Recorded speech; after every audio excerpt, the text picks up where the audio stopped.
Allah.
Allah.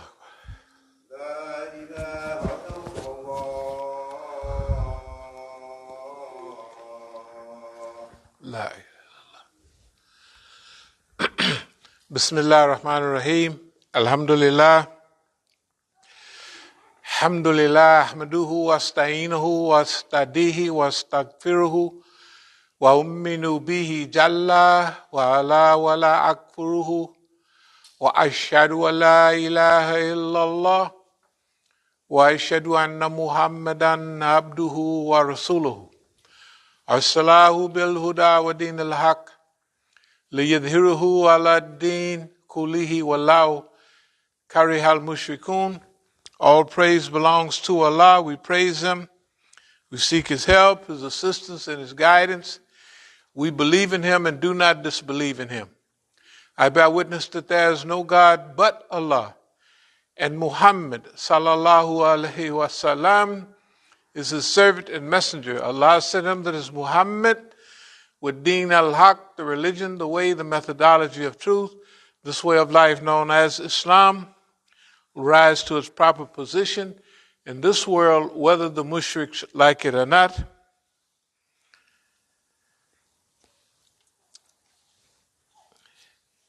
Inna Allah yahmuru bil adli wal ihsani wa ita'i dil qurba wa yanha anil fashai wal munkari wal bagi ya'ittakum la'alakum tadhakkarun.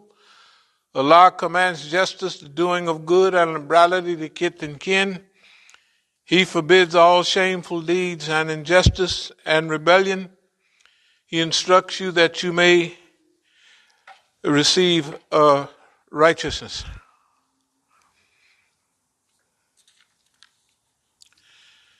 فَمَنْ يَرِيدِ اللَّهُ أَنْ يَهْدِيَهُ يَشْرَحْ صَدْرَهُ لِلْإِسْلَامِ.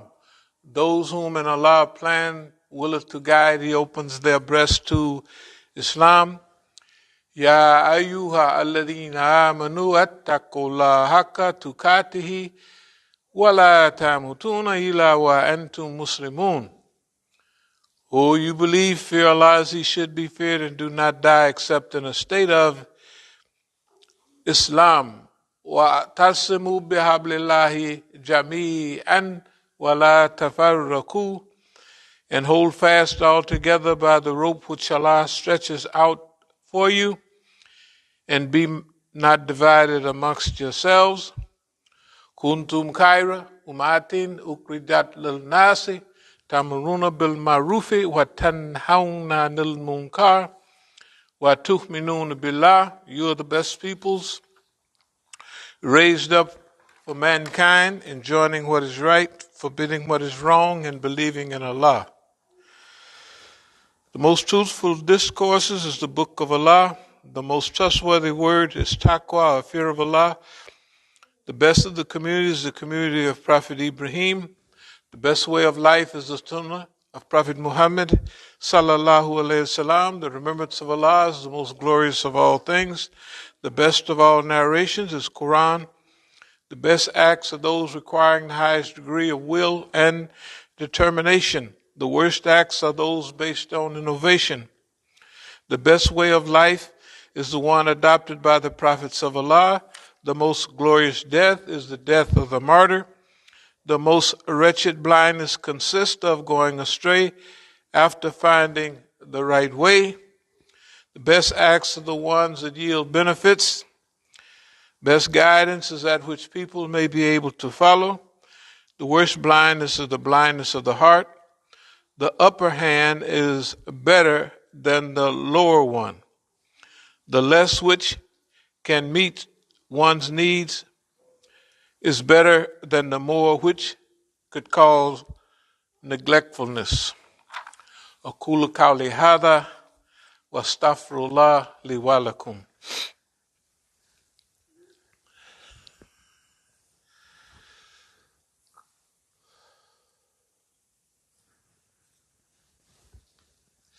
Bismillah ar-Rahman ar-Rahim. Alhamdulillahi Rabbil Alameen. And whether we show you some of what we promised them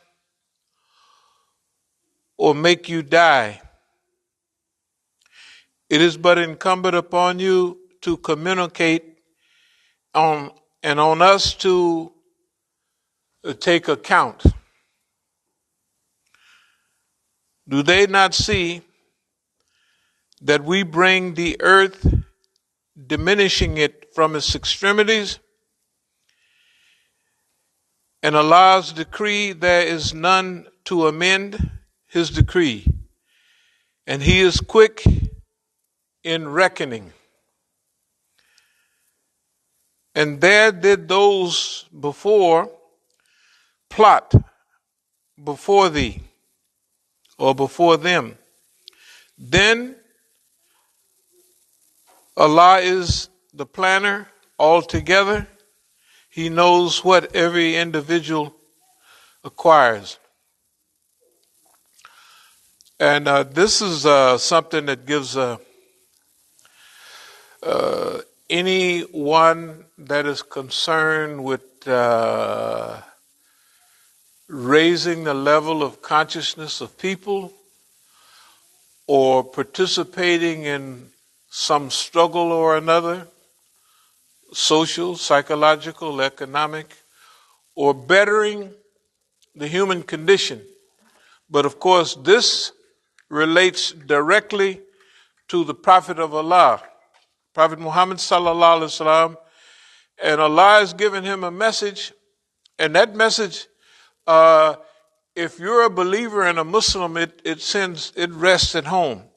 If you're a non-believer, you might be kind of absorbed in Jahiliyyah, and you want some either long-range reward or some immediate gratification for some good that you're doing.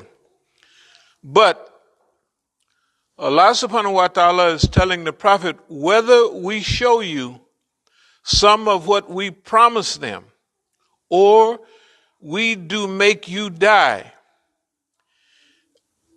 If we, all the stuff that's going on, and you see it, or we make you die, it is incumbent on you to communicate, to give the people the message, to talk to the people. And on us is the reckoning. Reckoning in this case is Al-Hasib, the accountant. So, Allah is telling his messenger, whether I show you in your lifetime, whether you get the response that you wanted and you hope for, and the message you're giving is good for everybody, whether you see that in your lifetime, right, or you don't see it in your lifetime, right, it's not your job to make the people do nothing. It's not your job to collect the people together and give them some super duper spiritual, magical thing and make them cooperate. It's your job to give the message like it has been delivered to you. And then Allah uses the term Al-Hasib. That means the accountant. That means Allah is saying it's my job to call the people to account. That's not your job. Because when you get hooked up with trying to help people or give a good message, whether it's social, political, or psychological, or whether you've written some great book that might relate to the health of the human being or something like that, you want people to not only read that book, but you want them to get the benefits of that book, and then you want some reward that you get from selling that book. It's only natural. But Allah subhanahu wa ta'ala is telling his prophet, whether I show you in your lifetime, whether you see the conclusion of what's being told to you by Jibril from me, whether you see that in your lifetime or whether it's postponed till after your life, don't worry about it. Your job as the messenger is to deliver the message. And then Allah is saying, I'm Al-Hasib. I'm the accountant here. I'm taking account of everything. You're not responsible for them hearing. Right? You don't have to use up all your time. Let me see now. Of course, you do it automatically. Now, what's the best way I can deliver this message? Like if we thinking and talking, now, what kind of psychological mumbo jumbo can I use on the people? And then that's a test. You know why? Why is that a big test? Because whether it's Creflo Dollar, if he's still on, or anybody like that, you'll find that the people getting all the money and telling the biggest lies are those people, right? And the poor guy telling the truth is over there by themselves, usually. Right? Not with a big following, not with a... So that's a challenge for you. Wait a minute now. As you're going over it, you're thinking, well, I can use some psychological mumbo jumbo and I get the people. I am telling the truth and I do want. So you're going to figure out, the shaitan is with you all the time. Like he's right there at the door of the masjid. When you walk in here, you bringing him with you, and he's waiting for you at the same time. He got a lot of ways he do stuff, so you don't have to worry about him. He's around all the time, right? He's not omnipresent like Allah, but he's around. He waiting for you in front of you, behind you, on top. That's what the Quran says, right? So that boy is around. By the way, about the shaitan, once... the Prophet ﷺ left his home late at night, and he went to the graveside of the martyrs to pray for them. And the wife who he was with that night thought maybe he's going to another wife's house, and anything she could have been thinking. Maybe I didn't satisfy him, maybe right? So she goes out behind him to see what's going on. So when she caught up with him, he was at the graveyard praying and crying tears, beard full of tears, for the martyrs, the people who've been martyred in the way of Islam. She zipped on back right quick, like ain't nothing happened. But she knew he was up on what had happened. So she asked him, well, why did I do that? She said, well, it was the shaitan. So she's thinking, what, I'm the daughter of your best friend, you know what I mean? I'm the daughter of Abu Bakr Siddiq, and I'm married to you, the prophet. Do I have a shaitan? He said, of course. Yes. She said, even thou, O Rasulullah, even you? He said, yes, but I've conquered that shaitan. And now he only suggests good to me. That's a big job that we setting out on here, right? To conquer the innuendos of shaitan, to conquer the slick talk of the people, to conquer your internal desire to do good or evil, to learn how to manage that, right? You're on a quest. It's not that easy. But the ultimate quest is to conquer that shaitan so that if he want attention, he's going to suggest good to you. That means you can make that bum suggest, I ain't giving you no attention unless it's good, unless you say something good. I ain't listening to nothing you got to say. That ain't easy. Because he always busy. He land, he say, oh, this guy like a little money, so I'm going to come to him with a money trick today.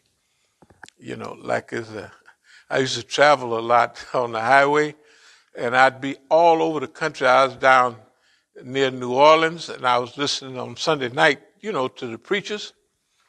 And this preacher, she was a prophetess, that's what she said. And she was going to teach you how to find money, to smell money. That's what everybody needed, is money. And all you had to do was send her, maybe at that in those days, about $20, $50, and she was going to send you a money hand. Now, this money hand will help you find money, feel out money. If there's money around, you're going to send her. And some of the people, they just get you a little perfume on a handkerchief or a rag or something, and they'll send you, you know, all of that. No, so anyway, the prophetess was saying, that's what she said she was. She was going to send you a money hand to help you smell money. Like if you're sitting there broke and there's some money in somewhere around, usually unattached money, you're going to be able, like you can smell cooking, you can smell all of that, right? Aromas, you're going to smell money. And that money hand going to make you grab it, help you grab it and hold on to it. It ain't going to, they say, slip through your fingers, not this money. Because this come from her. And she going to get you a money hand. It's going to help you smell money, hear money. You can hear money. I tell you, you think that that's a lie. You say, you can't hear no money. And you can't smell no money. Well, that's because you ain't had enough money. Does anybody know that you can definitely smell money? Okay, you ain't had enough money then. That's all it is. That's true. If you got enough money, you can smell money. Yes, money has a smell. All them hands touching it and what have you and all that. Money develops its own smell. Like sweat and everybody touching it. If you get enough money in a room, you can smell it easy. Especially if you keep it in them big garbage bags for a while and then take it out of there. When you open that bag, whoof, there it is. If anybody know what money smell like, when they open it, that's what's in there. Anyway, with her money hand, you don't have to be bothered with that. Because her thing going to help you smell money. If it's money in here, if it's in this chair, if it's behind there, you're going to be able to smell it. I'm telling you. So I'm not saying Islam going to do that for you, but them people down there in New Orleans and all that, they got game and they can help you with that. You know. And whether we show you some of what we promised them or we make you die, it is incumbent upon you to communicate and on us to take account. This is because Prophet Muhammad sallallahu alaihi wasallam is a kind person, and he's a good person, and he wants his people, his tribe, to get the blessings out of what Allah have given him, to get hold to this Islam. And so when the people are not accepting it, it kind of hurts a little. But Allah subhanahu wa ta'ala is telling them, don't worry about it. That's not your job. It's your job. When I send you these revelations through Jibril, recite it to them. Whether they take it or not, that's on them. And whether it touched their heart or not, it's up on us. Allah is saying it's up on me to hook these folks up. Do they not see that we bring the earth diminishing it from its extremities? In Allah's decree, there is none to amend his decree, and he is quick in reckoning. And there did plot those before them, and Allah's plan is all together. He knows what every individual acquired. What this is saying basically is, just like now, if you look in the historical period we're passing through, and you look at the United States the Great, America the Great, it is being diminished on a daily process. You could hear it in the news. Well, if you listen to the news here, you won't always hear it. But if you've been really listening, you'll be able to hear it clearly. You'll be able to see it that there's a process going on where the Quran refers to it as slow wastage. Right here is mentioned as it's being diminished daily. It's being diminished weekly. It's going through a process of slow wastage. That the best that is in America is being taken out. It's being wasted away. It's being abused and it's being misused.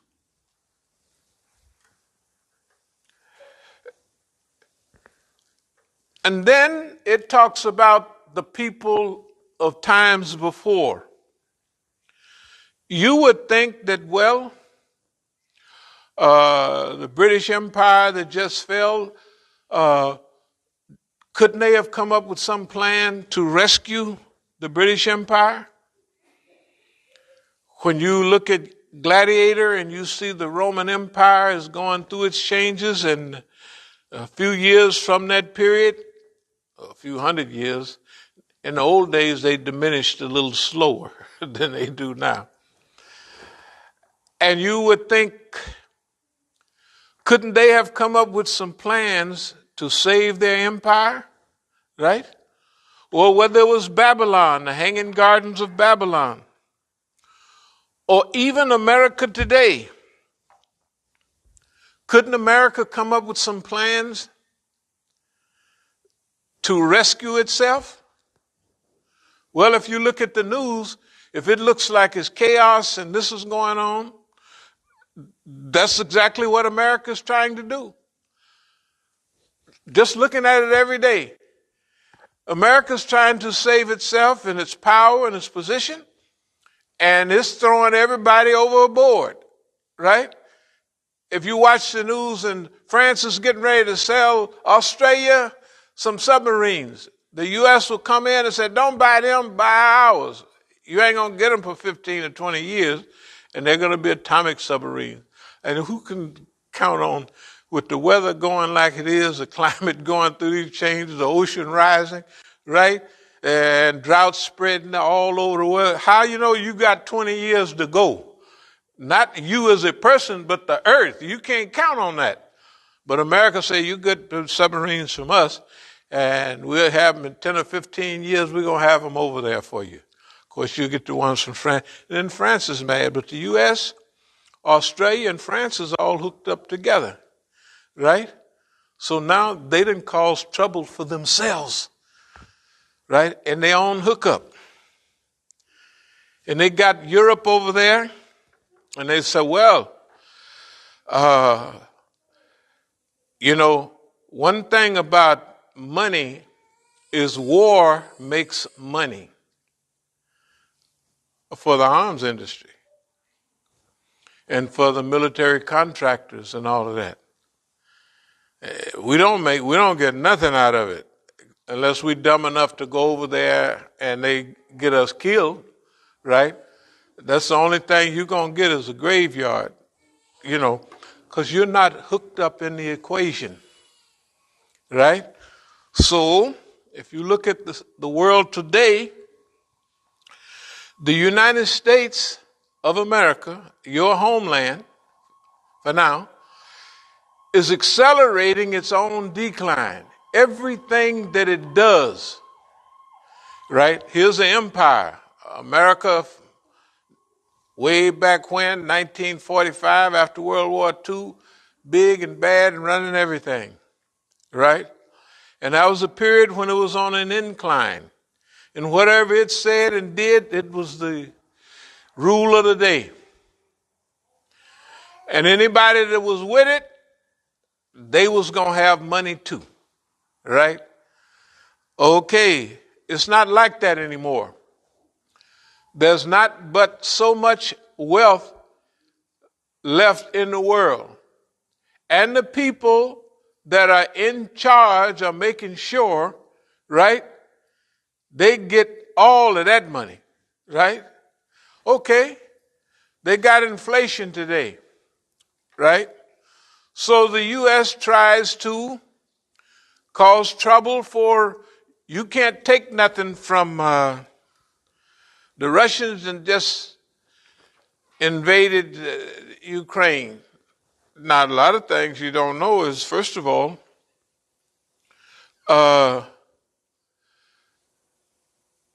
they wanted that invasion because they wanted to sell Ukraine weapons or give Ukraine weapons that you pay for. They wanted all their people to unify with them, all of Europe, Poland, and all that, because Donald Trump had made all their allies so-called mad. And now Biden, whatever his name is, want to hook everybody back up. And they have to have a reason.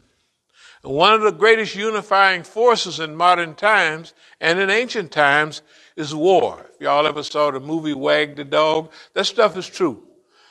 You get a war going on and the president, his rating is going to go from 40% to 60, 65, or 70% automatically.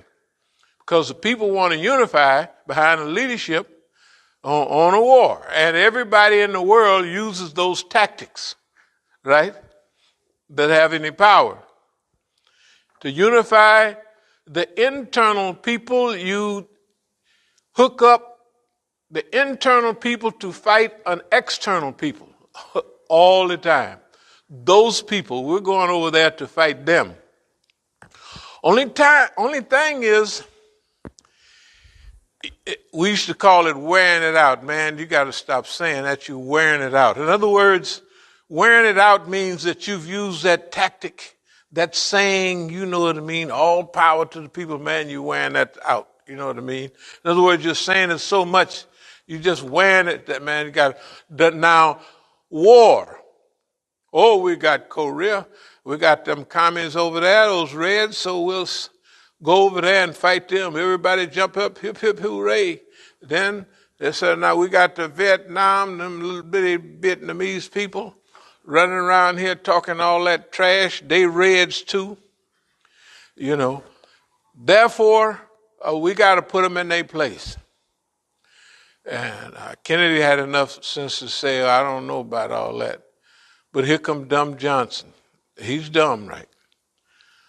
So now he got his great society, and he going to do like Franklin Roosevelt, and he going to get everybody some money. So they had the war on poverty. Y'all might be not remember that stuff. But he had the war on poverty and all of that. So the black people and the poor white people were saying, don't have no war, because you have to spend all of the money that you was going to give us and help us with to send over there. Do you know America sent, at one time, they had 500,000 troops in Vietnam. 500,000 in little old Vietnam. And they dropped more bombs in Vietnam and they dropped more bombs on Cambodia to stop the Vietnamese from using the Ho Chi Minh Trail, right? Then they dropped in all of World War II. You ever see these World War II movies and all that? And all they got is bombers dropping all them bombs. They dropped more bombs on little old Vietnam than they did in all of World War II. This is unbelievable, the psychological depravity that these monsters have on all those defenseless people. But anyway, So when they have a war, well, let's see. Somebody makes money and somebody loses their life and everything else. So who is that? Why, me and you. They suit us up, cut our hair off, and sent us over there. And that's what the Vietnam, you see all them protests, all the white kids was in college. So you see all them Vietnam protests from way back when? Boy, they was protesting. You know why? Because they was showing, this is first war they showed on TV. They don't do that no more.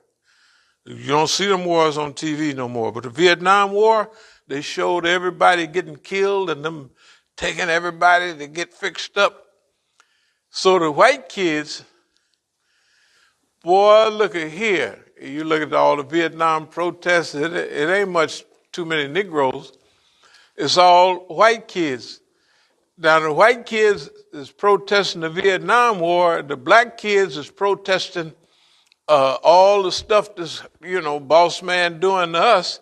So pretty soon, now the way you would see this, I'm from Oakland, California. In Oakland, there's that main hub in the United States at that time. UC Berkeley, the white kids. Over in San Francisco, y'all wouldn't remember if you go to San Francisco, be sure to wear flowers in your hair, 1966. That means you see about the hippies, they call them flower children. All of them was going to San Francisco, right? Then the Black Panther Party, the big pimps and gangsters was not from LA and Philadelphia and all that. Guess where they was? In little old Oakland. Every movie you saw after a certain time, it was about Oakland, right? The Mac and all of that, that's Oakland, right? That's Oakland. So how is it that little hub right there in the United States is the center of activity for everybody? Over in San Francisco, the white kids got Haight-Ashbury. That's like a new colony, like a hippies and flower children. They're going to live there in peace. No war. Make love, not war. That's what they say. That made boss man mad, so he run all them crazy. And they still run them crazy with what? Crystal meth and LSD. Clear light, orange sunshine, all that. Did the white man know what it did to him? Sure. He did all of his experiments on LSD in the late 50s, and he was wrapping it up by 1961 and 62. He saw what it did. He put it on his own children in 65. Ollie Stanley and all them guys who was making acid. Acid wasn't even illegal till 1966. By that time, they was tripping out. But anyway, let's get back to the rendition here.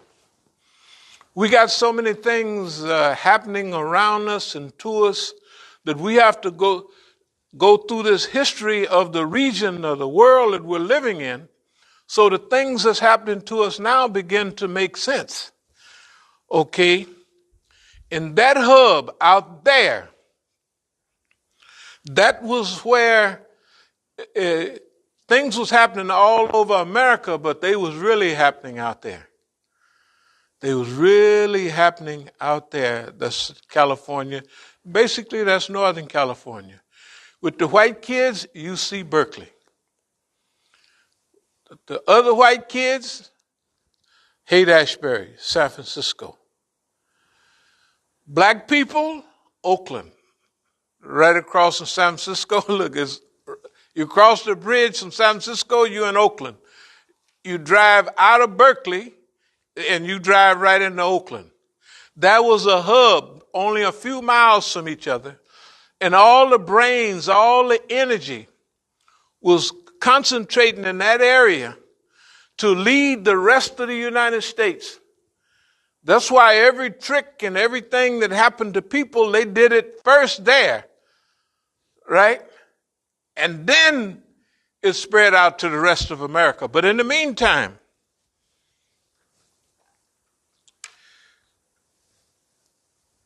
we have, as we did then, a great opportunity the war on poverty, all the money, instead of being here, was sent over there to waste away. But it wasn't wasted. All the people that own the military industrial complex got super rich. And all the young people got killed. Not all of them, but a lot of them got killed in Vietnam. And after the Vietnam War, all the criminal things they did over there began to come out, right? So what happened was, where we were there in California, all of those voices came together. All of a sudden, even you can see it in the movie, the Black Panther Party and the young white kids began to have programs together, demonstrations. Why? Because they say, you know what? That monster is after all of us, right? And they're trying to kill us all. They're trying to kill y'all with heroin and everything else, right? And then they're trying to kill us, their own children, right? You think the boss man have an upset stomach about killing you? Look at Kent State in 1970, when the boy is blown away and the white girl has got some kind of, why? Like, it's like, this is not real. This is a big bad dream. How is the army shooting us? And we're their brothers and sisters and children. That's how mean boss man is. Boss man got a system, and you think he'll take you out. Of course he'll take you out, but he'll take his own children out. If they're going to threaten what? All the Indians we killed and the niggas we enslaved and all that to get this? You want to give it away and smoke it up in a pipe? Boss man, boss, I'm telling you now, if he'll do that to his own children, what do you think he'll do to you? And is he worse today or is he better? And what is he facing? Back to the story. The world is different now than it was then. The United States of America is different than it was then. That was the last days of ascendancy of the United States, where it's going up, controlling the world, everybody like it, all that stuff, even though it's killing everybody. Okay, then it becomes stagnant. In 1980 at GM in California, like the Negroes had jobs working out at GM, General Motors. Boy, look at here. They made over $20 an hour in 1980 and 81. Those were the last days of GM. Right? That was the salary. All of my friends that worked at GM, they was living in the hills. They was rich. Part of the auto union and all of that. That was the last heyday. Right? My family and friends that worked at Superstructure shipbuilding, they made $15 an hour in 1978. In 1978. That was a standard, and they got all overtime you wanted, you know what I mean, stuff like that. Now they're trying to get you $15 an hour. $15 an hour, you been to the grocery store lately? It costs you $15. They ought to stand at the store and charge you tickets to come in and buy. You can't get out of there. You can't get nothing in the store for $15. You used to could buy your whole groceries, cart full, for $20. You can't do that now. They won't even let you store. They ought to pat you down. You got any money in your? I got $20. You can't get in there with that little old money. Go down to the Giant, $20. You're going to come in here to steal. You ain't, they could do that. They don't do it. But you're not leaving Giant, Safeway, or nowhere. $20 won't even get you a pack of cigarettes, I don't think. They probably can, but they, cancer cigarettes, right? You can't get out of nowhere with $20. right? And now they trying to get people, we gonna get them $15 an hour salary. In other words, a poor man's, you can't even pay, it costs you $100 to get on the subway, everything, right? Inflation. So what we're talking about today is a combination of events that's coming together, right? It's closing in on the United States. It's shrinking up the borders. It's diminishing the returns. It's causing a collapse of this infrastructure. And it's our job to do just what we're doing now, to tell the people what's going on. But it's not our job. We're not responsible to make nobody do nothing, right? And this is a problem for many people who want to do good. Oh, I just want to do good, and the people won't listen, right? That's not what the Quran tells us. And as far as them lasting through this period, the people before had plots and plans. The Roman Empire had plots and plans, right? At the same time, they tell a story that Nero fiddled while Rome burned. Now, I know that that's talking about the old Nero, the emperor in the 4th century. They're saying while Rome was burning, he was playing a fiddle. I think maybe that's an allegory. In other words, when the Roman Empire was collapsing, he was just messing around, confused, right? Non-attendant to the things that would keep itself together, right? Well, look at America now, right? You're living in Rome of that time, right? America is collapsing. And everything that America, the government, is doing accelerates the collapse. It's speeding up the collapse. And we have to do something about ourselves while this is going on.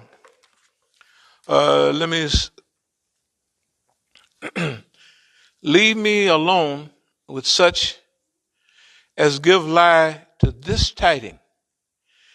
We shall bring them low, step by step, without their perceiving how it has come about.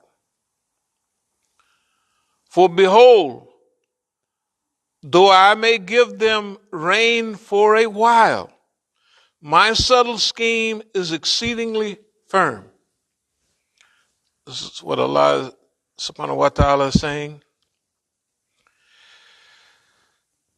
Pay attention, tiding, what I'm saying.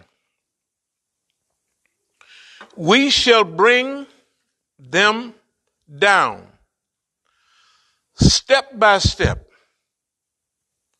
method by method, process by process, in such a way that they won't perceive that they're going down. Everybody else see they're going down. Everybody else telling everybody, well, America look like it's finished. And not only that, America is doing exactly the thing that make everybody else out there get together against itself. Well, we don't like you Chinamen talking out the side of your mouth. So they know the U.S. is waiting to spend some more money on Hong Kong and on Taiwan, right? The Chinese already know that. They got plenty of sense. You ought to check them out. They've been here 5,000 years, and they've been on a roll ever since, right? So they already know, because they've been through this process of up and down for thousands of years. They know all the symptoms. They've written on it. They've studied about it. They have great books, some of the great classical writings on those subjects, right? The rise and fall of empires and all these great wars, that's where it come from. So they see what boss man is trying to do to them. Then you have the so-called bad guys in Russia. Now, Russia jumped on itself in the first Afghan war and blew it. That's a long story. But the people they got there now are not into just messing up everything without thinking about it. They've been thinking long range, protracted. So they tell people, okay, we want to have an agreement. Now, when we break down the Soviet Union, we don't want y'all to hook up none of this Warsaw Pact stuff that's falling apart, Poland and all those places. They said, we won't come over nowhere close to you. And then all of a sudden, after a few years, they have this NATO thing. They say, hey, why don't you guys join? Pretty soon, everybody done joined. Now they almost up to the Russian border. The only thing left is Ukraine, which used to be part of the Soviet Union. But all those places over there, they don't have no solid border that's been there 1,000 years, right? Them things are changeable. And the people inside of them are changeable. Example, when you watch the news, no niggas allowed. That means I don't care whether you're Indian from India, I don't care whether you're African from any parts of Africa, you can't get on this train. And then the news will say, after a few weeks, we knew it before that, but they're saying, oh, we could help those people because they have blonde hair and blue eyes, right? But no niggas allowed. Sound like over here almost, right?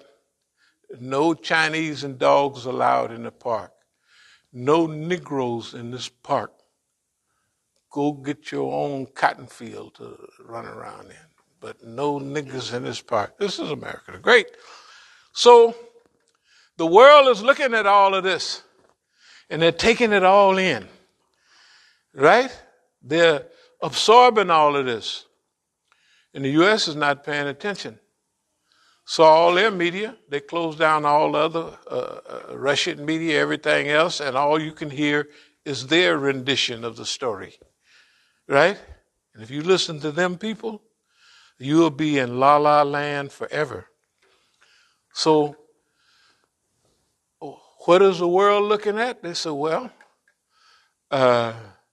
India got this, and China looking at it another way, Iran looking at it this way, all of South America is looking at it that way, and then, oh, the dumb U.S., we done made a mistake. Oh, can we, Venezuela, right, and Iran, can y'all help us with some oil for a while? Now, they'd have been just about starved the people to death, but they going, oh, dumb Biden. That man is pitiful. And he running around, hey, you guys want to sell a little oil right now? Right? Starve you to death? Forget about that. What the heck? You know, that's water under the bridge, right? Last week, that's water under the bridge. We done did it for 5 years, and y'all ain't got no more money, and y'all been starving to death and immigrating right?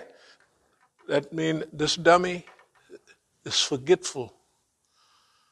It's forgetful. It's like when we was kids. I get back to the subject.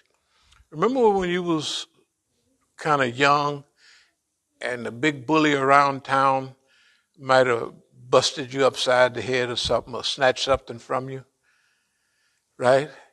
And 10 years later, this guy's a wino and a bum, and he don't remember, hey, little Charlie, here you come. 6'3", 200-something pounds, lifting iron. He done forgot that he busted you upside your head, took your stuff from you, right? You never forgot that. Tell the truth. You never forgot that. And nobody else over there have forgotten being stepped on by boss man, right? And now, boss man here has a policy to force everybody together. Oh, we're going to cut y'all off. China, we're going to cut y'all off too. You talking crazy. We mad. China is big as they are and tougher right now. But they still an empire in decline. That's what I'm talking about. An empire in decline. Just like all the groups we have. We used to call them big niggas. They get big. They get probably have a little money for a few years. They one way going up. And then all of a sudden they picking up cases and everything. And pretty soon they running around burglarizing or whatever they can. They done cut up the unit, broke up the structure of the organization, sent the chief to the penitentiary, right? And you can't even recognize them. That happens to individuals, groups, but it happened to countries. That's what's happening to the United States. Big bad America. Everything that was something in America is now discombobulating. It's coming apart. Okay. While this is happening, we should think about where we want to be at that time. Right? What is our mission? What is our goal? We can't make nobody do nothing. Right? Is this going to happen?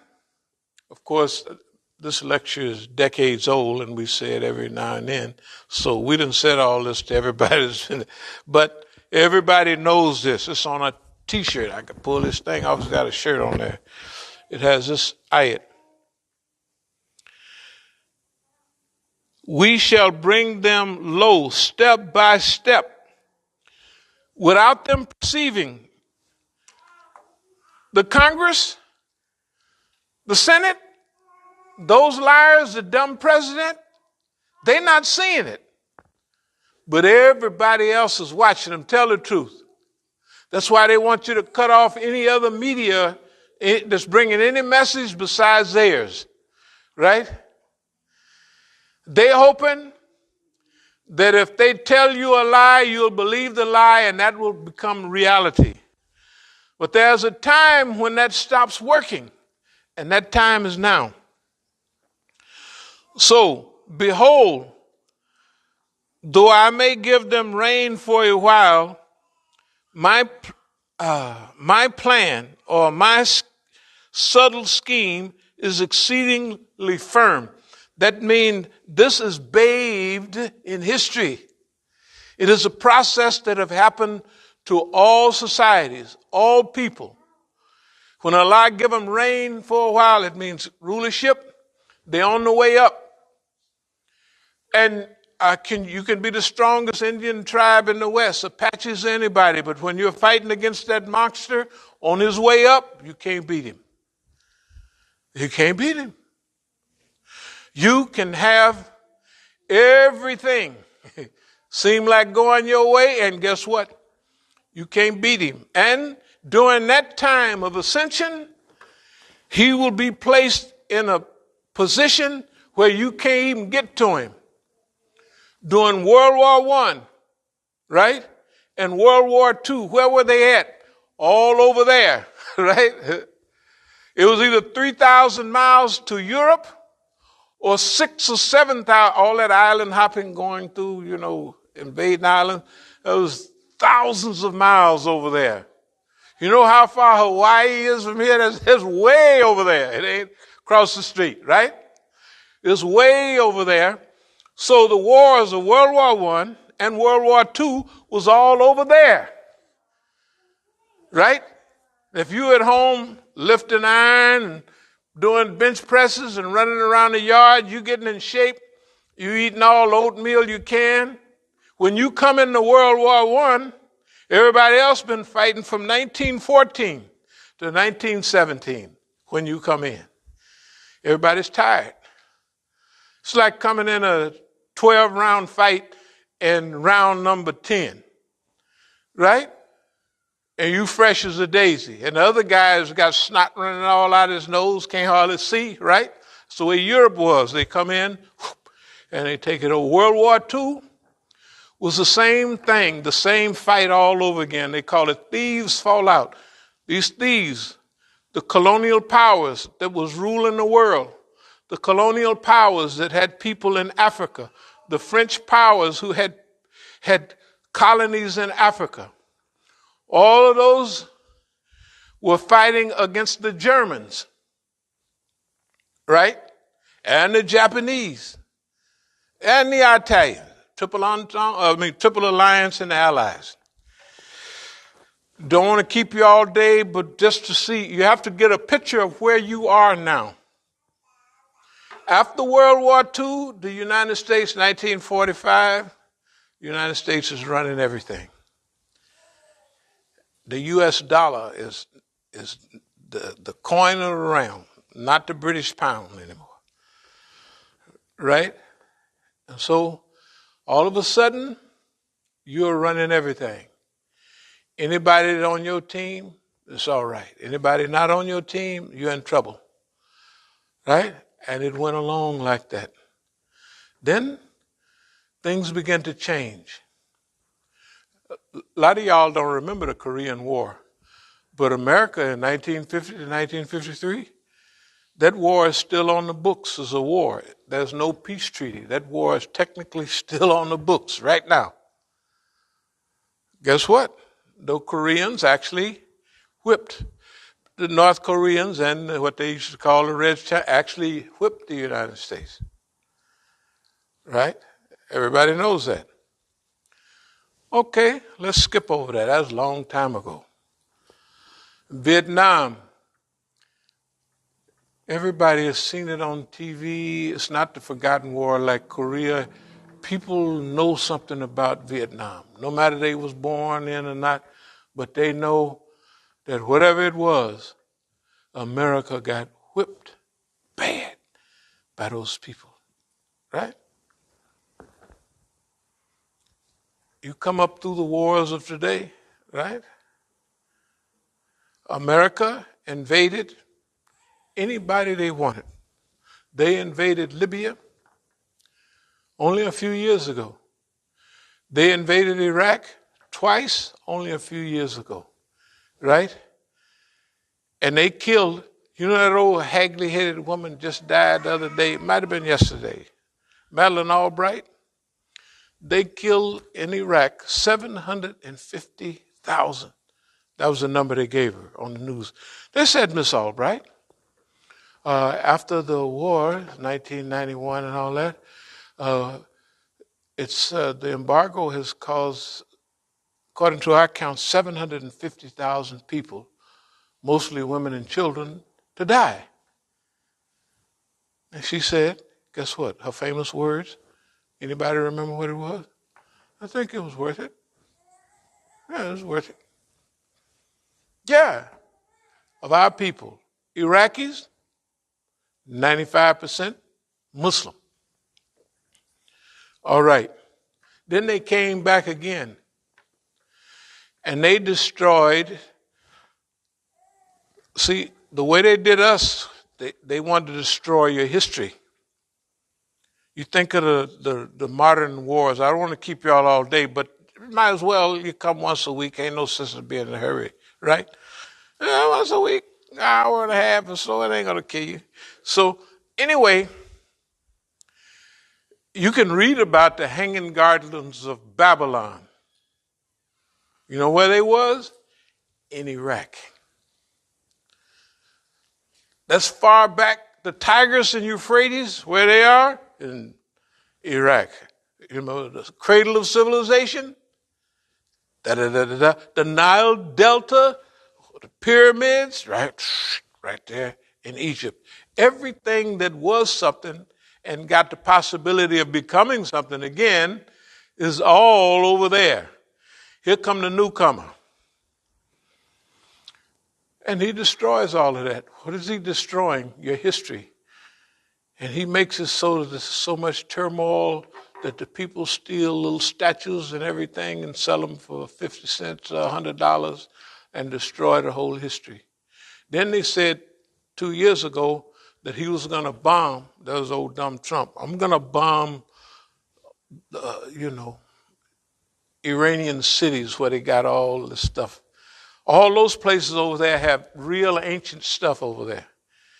You know. To destroy your history, we should know better than anybody. The American Indian should know better than anybody. Destroy the history, destroy the people, right? If you don't have no past, you don't have no future. That's the way they look at it.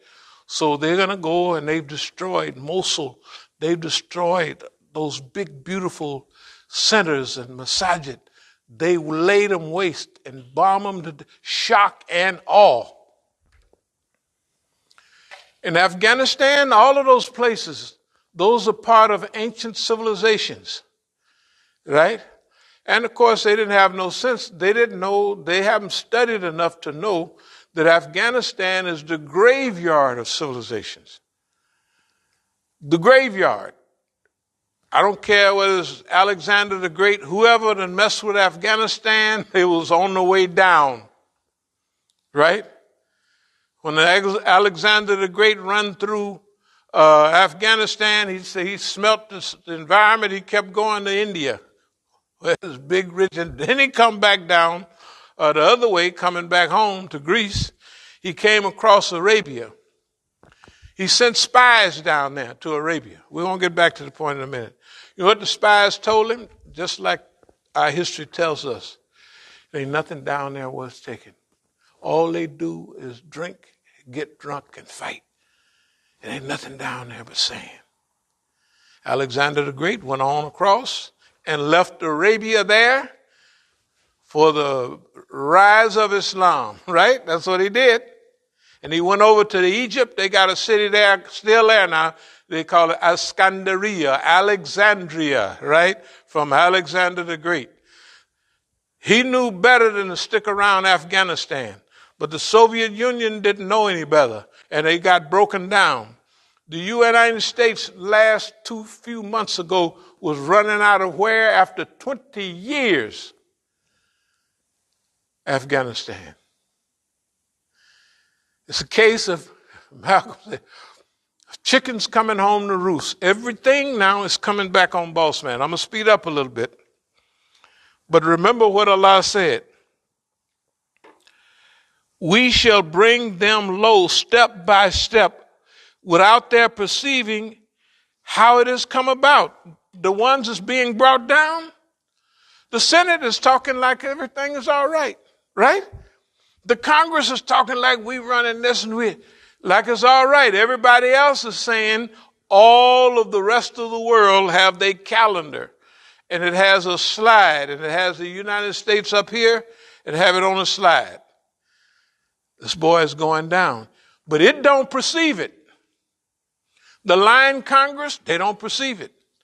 The emperor with no clothes, they don't even see that they butt naked in front of everybody. Everybody see their history, they see their culture, they see everything.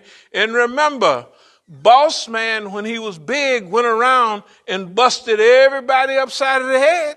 Got to remember that. Now everybody else is getting bigger. And they watching Boss Man. They waiting on him. Boss Man getting weaker. Boss Man getting weaker. And they smelling it. And you see the world now standing up. I'm telling you that Allah give all people a chance. No matter how much oppression we have suffered, Allah has given us, for the Muslims, it would be the 100th chance because of where we're from. Our civilizations have rose and crumbled many times. This is the first go-around for Boss Man. That's why he's so dumb.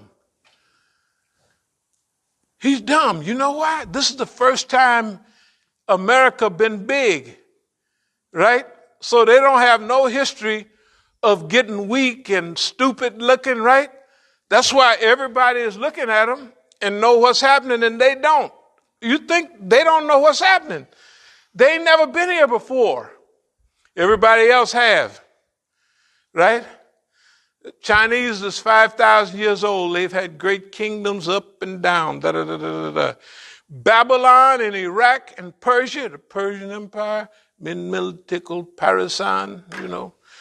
Daniel in the lion den, y'all ever read that in the Bible? All that stuff is over there. That's in Persia. They changed the name of the Hebrew boys to Persian names. Y'all remember the old song, Shadrach, Meshach, Abednego? Ain't no Jew named that. That's Persian stuff, right? Where did they throw the people in the fire? And they come out cool? In Persia. I'm just trying to tell you that this is,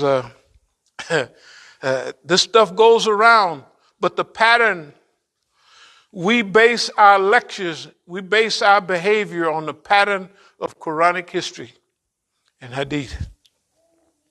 That's what the pattern is. So, no matter what happened, you can see, I'm going to go on and jump toward the end. I don't want to be an oppressor, you know. Just remember, slow wastage. There's one ayat. Let not their strutting about of the unbelievers through the land deceive you. Don't let their braggadociousness, and we're going to be here forever. We's a permanent fixture in this reality. Don't let that fool you.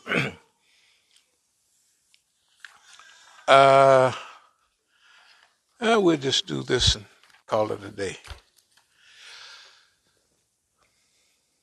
Most people will not believe in this revelation, although thou dost not ask of them any reward for it.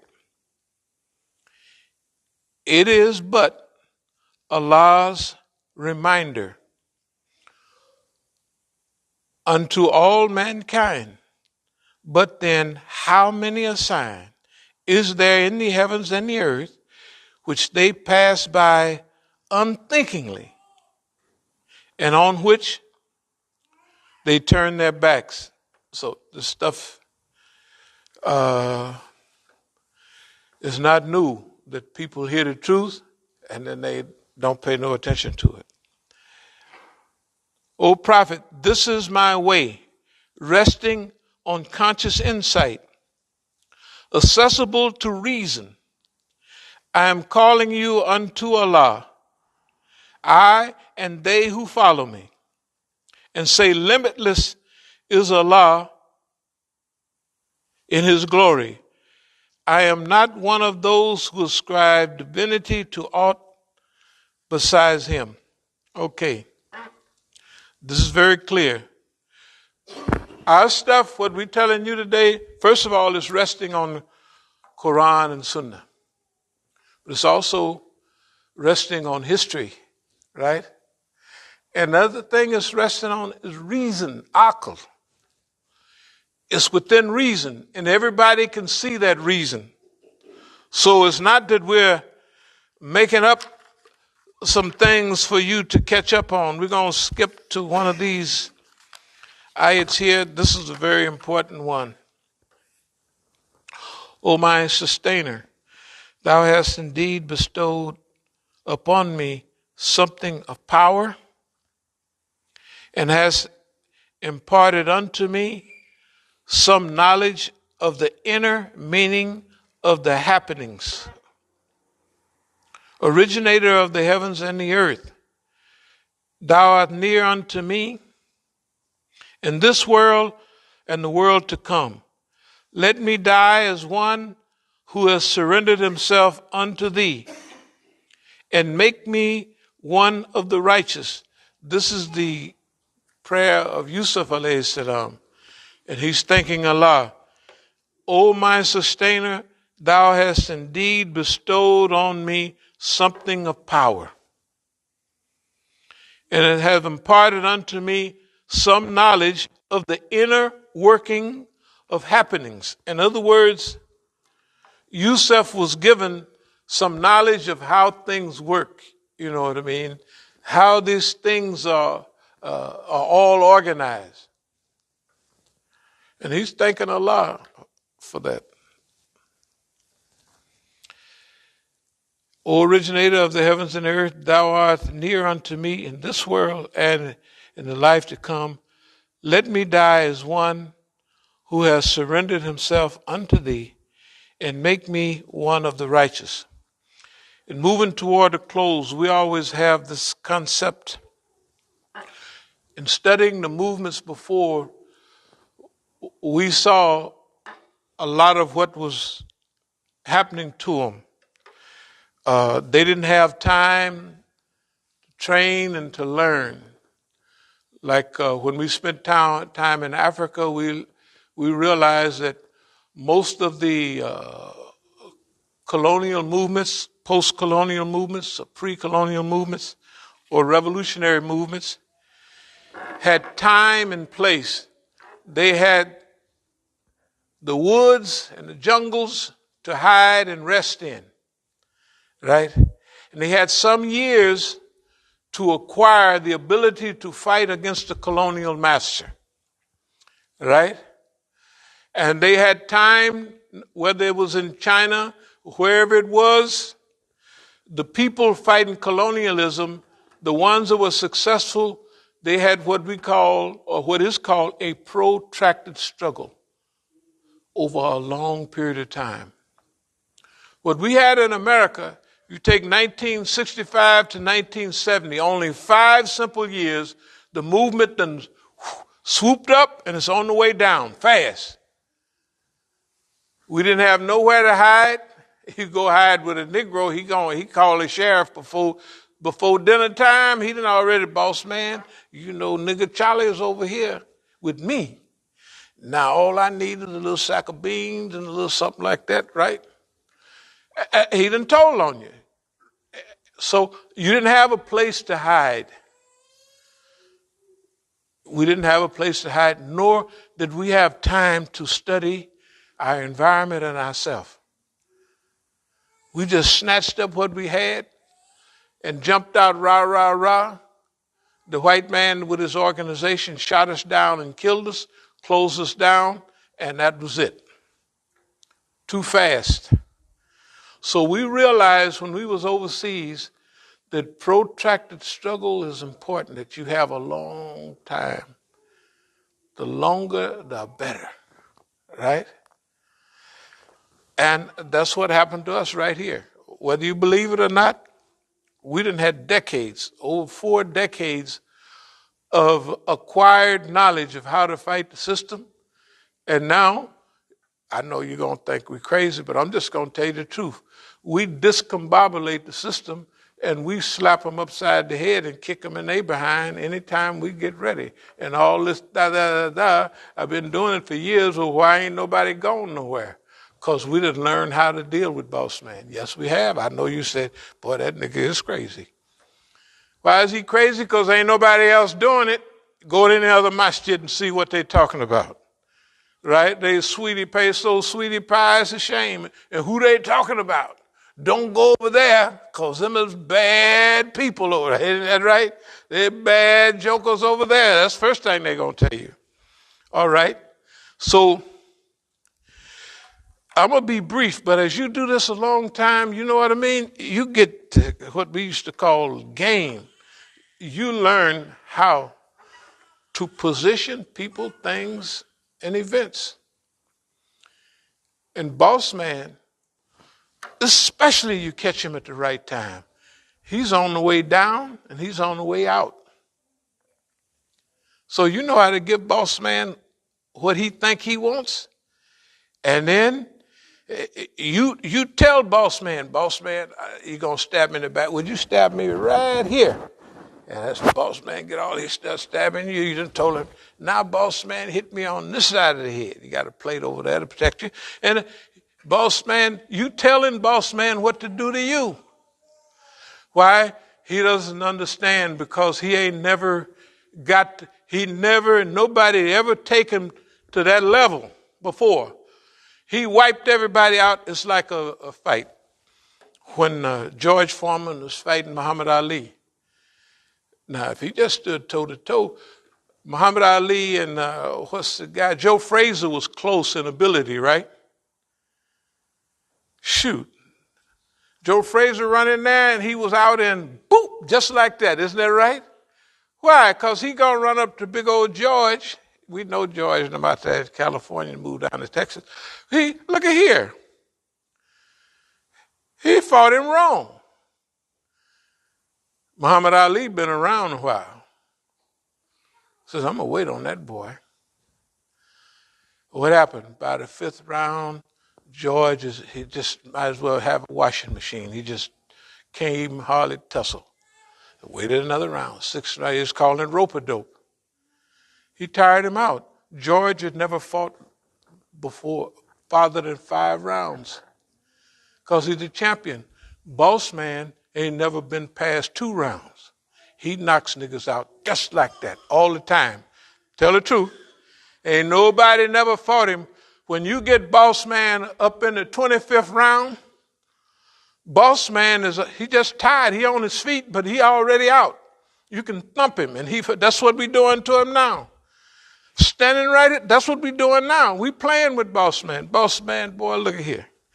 And I'm not bragging, but we have incorporated everybody he tried to turn away from us and tell them to be snitches. He was right with half of them. But how many of them is with us? The tattletale, they won't come by here. How many of those people are with us? Right? We knew where he was coming. We knew what road he was going to take him. We've been doing this. We got hold of something called longevity, the ability to be around a long time. In our history, nobody got no longevity. Tell the truth. What happened to all the gangsters? No longevity. What happened to our project years ago of organizing the Negroes all over America? So kind of mafia type for black people. What happened? They smell that, they get rid of it. Nigga, you got to go. So you know when boss man is mad, so you pack up your stuff and run on off. But you study the world. And when you come back, you got a plan this time. Yeah, you got a plan this time. Part of that plan, you don't have to have it, but longevity, the ability to hold on, and stickability, the ability to stick, right? So after a while, you see everybody come and go, right? But you know what detour to take and when to come back on. I'm telling you, that longevity teaches you a lot. Our people never had it. We never had longevity. Our biggest movement lasted 5 years. If you take Martin Luther King, by 1968, when he went to Chicago, he was brokenhearted. Y'all ever see how they was throwing stuff at him? He was brokenhearted. It's good he died then. It's not good for him in history, but what could he have done? The people are already pulling away, right? And then they done got slick. They looked at us, East Oakland Enterprises, Black Economic Enterprise Zone. We so young that people wasn't paying attention. But we did it before the white man even realized that, hey, and then they would say, that nigga is stupid, look at him. Well, you know, before, when we didn't get in the white folks' newspapers, what was it? Word of mouth, right? So if you bought this nigga a Cadillac, that nigga a Cadillac, every time they saw that Cadillac, you may have paid in those days $10,000 for it, but that's $100,000 worth of advertisement. Right? Every time that car go by, man, that's a bad ride. That Broham so-and-so bought that Broham for Mellow Mike, and that crew is big. And pretty soon, you may have spent $50,000 on cars and got $500,000 worth of advertisement. They get the car, they get to drive it, and it's theirs, and you get the advertisement. You'd have to pay for advertisements, right? Radio advertisement, TV advertisement, you got to pay for it. And they say niggas are stupid. Not true. You want to advertise? Big so-and-so bought that Cadillac, man, that's a bad, everybody had Cadillacs in those days. Man, at the Broham, that was the biggest, along with all of that. And every time they see it, everybody talks about it. You know the culture. You know what they used to call a 2-year-old Cadillac? A legend. A legend, why? Because if you came by with a 60 and 65 with a 63 Cadillac, they call that a legend. Why? Everybody talked about it so much. So technically it's brilliant. It is. You couldn't get in the newspaper. The Oakland Tribune didn't put niggas in there, right? Nobody, so you're going to, in those days, everything, we talked about everybody. In our neighborhood, it was a wonderful thing. So if you want to get to the people, right, you get what they talk about. Okay, they talk about pretty cars and pretty girls. So you get a pretty car, you put a pretty girl in it, and that's all they're going to talk about. Man, I saw him, they turned the corner, and they were so hanging out the window. He had a diamond ring on. You can't even do that no more. Niggas used to ride with their diamonds hanging out the window. Go ahead now, or the last 30, 40 years. Hang your hand out the window. Them niggas will be whop, whop, whop, right? It's unbelievable. We used to do that. You used to go to the club with your pockets puffed out, all the money you done made that day, your pockets puffed all out with money. Go do it now, see what happened. Boy, the Negro done changed. But anyway, what I'm trying to say is we understood our neighborhood and our environment, and we used it to build the only black economic enterprise zone where black people could get their own houses and their own such and such and such, and all of them were young. If I was one of the oldest, shoot, I wasn't but 23 or 24. When I left the country, I was 25 or 26, so you know. But that's why it was working, because we were younger people, right? We were younger, and we was doing our job. Anyway, this go round, we're a little older, got a few more years on us.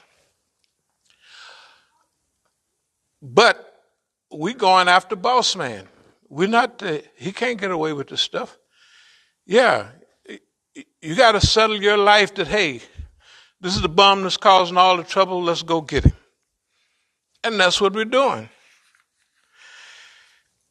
And you can, I'm going to really close with this.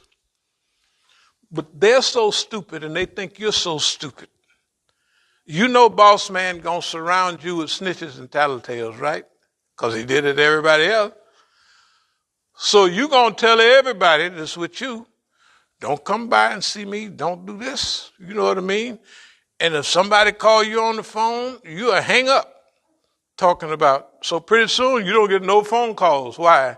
Because if boss man is messing with you and he know you messing with so-and-so, pretty soon you cut yourself off, right? Tell them to lay low for a while. We'll be back in 5 or 10 years. Now's the time. Boss man is going to be so surprised about this period. The people he thought was his tattletales, they going to find out that it ain't that way, boss man. It could be literally anybody, friends and family. And boss man, he don't know nothing unless the Negro tell him. Tell the truth. Who's selling all our dope over there in our projects? Well, go over there yourself, big old red-haired white man. You go over there and find out. Ask everybody. Can't do it, right? He got to get you to tell him. So you get Johnny Boy to tell him, boss man, them niggas over, oh, Lord have mercy. Them niggas is selling dope, they doing this, they doing that. And you have them pointing out whoever, you know what I mean? To keep him away from the center of power and authority. Basically, the white man is dumb. You think he's brilliant. He's dumb, stupid. Give you enough time, you can beat the cracker in basketball, football, and everything else. And you can beat him thinking, too. You just never had time before. That's all it was. That was the crux. The crux of the matter was you never had time to think, to rest, and to get yourself together. And once you get it, that's the way it goes. It's too bad. Ain't nothing he can do about it now because you have taught everybody what's the truth, and guess what? Everybody else know what truth is, right? This dummy done jumped on everybody at the same time. He is a classical idiot. Idiot. He gonna jump on China. China's big. He gonna jump on Russia. Russia's big, right? He gonna jump on the biggest oil producers in the world, right? And he gonna try to cut off. The people got to eat, right? If you cut off Ukraine and Russia, they produce 42% of the wheat and stuff in the world. Isn't that right? So in another 20 hours, they ain't going to have no bread. They get most of their oil from Russia.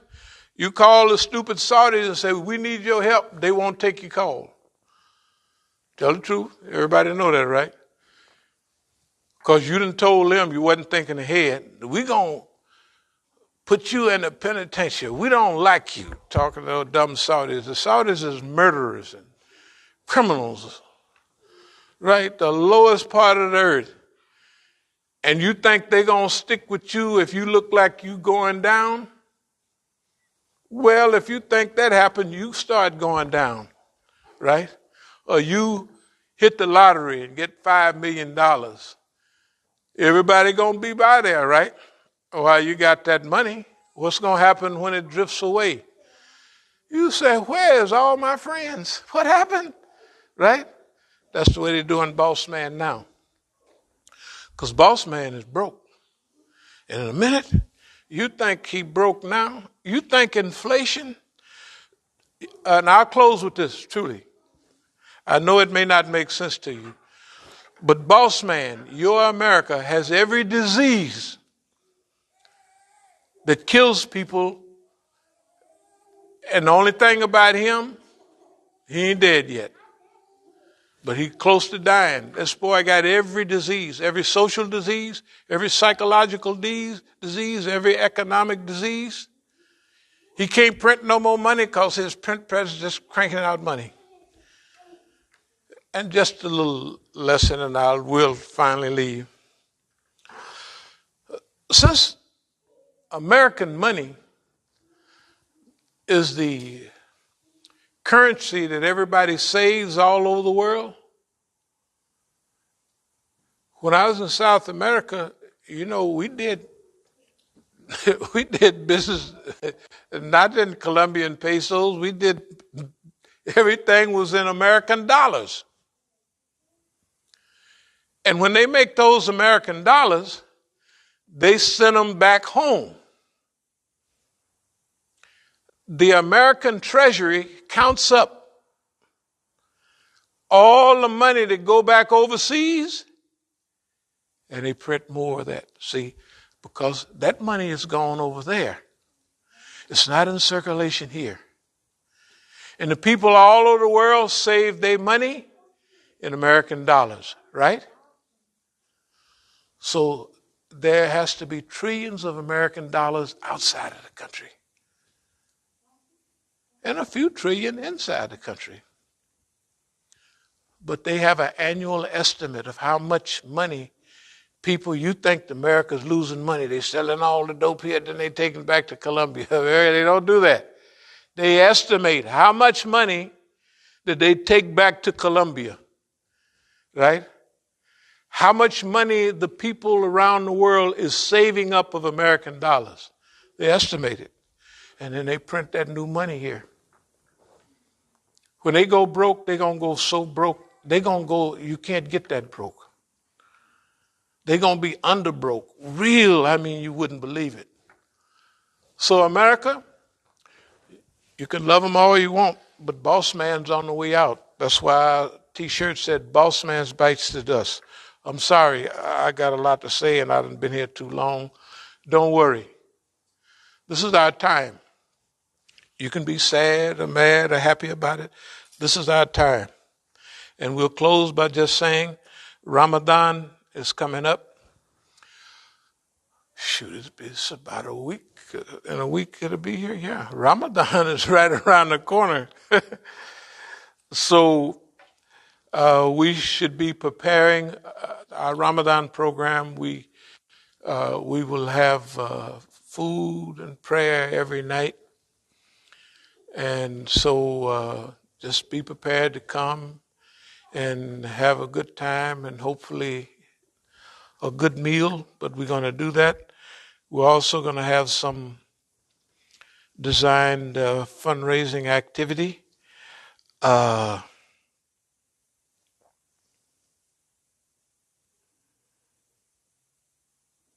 And that's about it. O Allah, we seek thy refuge from anxiety and grief. We seek thy refuge from lack of strength and laziness. We seek thy refuge from cowardice and niggardliness. We seek thy refuge from being overpowered by debt and the oppression of men. O Allah, suffice us with what is lawful, keep from us what is prohibited. With thy grace, make us free from want of what is besides thee. Ameen. Iqamati salam. Yeah.